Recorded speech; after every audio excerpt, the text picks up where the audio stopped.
Welcome to the channel. In today's tutorial, we will explore how to enable the Pinch to Gallery feature in the Sketchbook app on your phone. This feature makes navigating your artwork much easier and more intuitive. First, open the Sketchbook app on your phone. Next, look at the top left corner and tap on the three horizontal lines. Then, from the menu that appears, scroll down and tap on Preferences. Once you are in Preferences, scroll down carefully until you find the Pinch to Gallery option.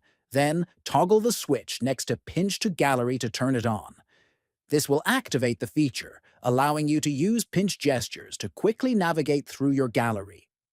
After enabling it, make sure to save your changes by clicking on Done at the top left corner of the screen. If you found this tutorial helpful, make sure to subscribe to the channel, give the video a like, and share it with friends who use Sketchbook. Thanks for watching and see you in the next video.